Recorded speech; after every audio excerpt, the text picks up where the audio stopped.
नमस्कार दोस्तों, एक बार फिर से स्वागत है आपका हमारे चैनल आयाम में। दोस्तों, रिसेंटली हमने नई सीरीज शुरू की थी जिसका नाम है ट्रेडिशन ऑफ मिस्टिक्स।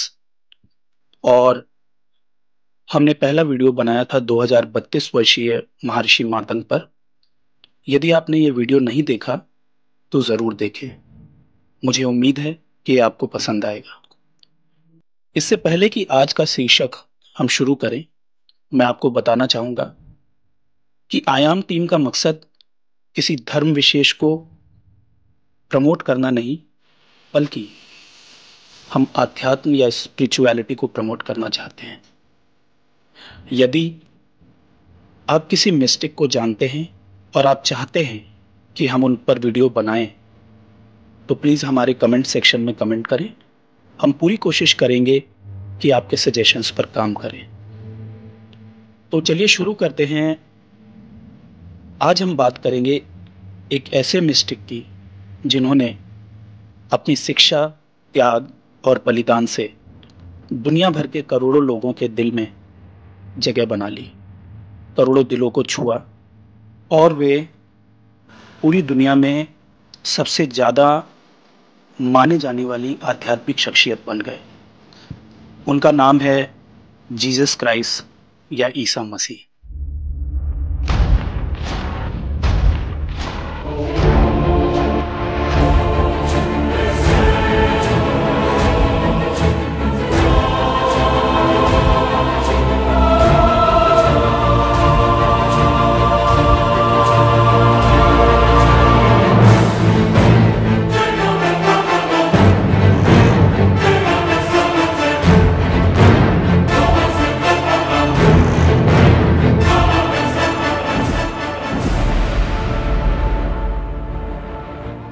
क्रिश्चियनिटी में जीसस की शख्सियत जितनी महान है, वहीं उनके बारे में बनाई गई डॉक्यूमेंट्रीज और कुछ इंडिविजुअल्स की राय ने कुछ ऐसी बातों को भी जन्म दिया जिनके बारे में हालांकि कोई ठोस प्रमाण नहीं है, फिर भी they can give rise to speculations and controversies. इन स्पेकुलेशंस से कुछ सवाल निकल कर आते हैं जिन्हें मैं आपके समक्ष रखूंगा। क्या आप जानते हैं कि जीसस इंडिया आए थे और जीसस की कब्र इंडिया के कश्मीर में मानी जाती है? क्या आप जानते हैं कि जीसस को कुछ लोग योद्धा भी मानते थे? क्या आप जानते हैं कि जीसस को क्रिश्चियनिटी में गॉड का दर्जा क्यों देते हैं? क्या आप जानते हैं कि जीसस को सूली पर चढ़ाने का वास्तविक कारण क्या माना जाता है? क्या आप जानते हैं कि जीसस के बारे में कुरान और तिब्बतन शास्त्रार्थ में क्या लिखा है? बाइबल में ईसा के जीवन के प्रारंभिक वर्षों का विवरण नहीं मिलता। And this is the reason what gives rise to lot of speculations. Russian writer Nikolai Notovitch, जो कि इंडिया आए थे, उनके हाथ एक तिब्बतन मैन्युस्क्रिप्ट लगी जिसमें ईसा की भारत में उपस्थिति की जानकारी दी गई थी। उन्होंने इस विषय पर एक किताब भी लिखी थी जिसका नाम था अननोन लाइफ ऑफ जीसस। कहते हैं कि ईसा भारत में 14 वर्ष की उम्र में आए थे और 29 वर्ष की उम्र में यहाँ से गए। भारत में वो कुछ स्थानों पर रुके और फिर तिब्बत में रुके, जहाँ उन्होंने बुद्धिस्ट टीचिंग्स को आत्मसात किया। कहते हैं कि जीसस के समय में भारत और जीसस के बर्थ प्लेस के बीच में ट्रेड रूट हुआ करता था, जहां से व्यापारी आते जाते थे और ऐसी संभावना व्यक्त की जाती है कि जीसस इसी मार्ग से भारत आए थे। भविष्य पुराण में लिखा है कि ईसा मसीह की मुलाकात विक्रमादित्य के पौत्र से भी हुई थी।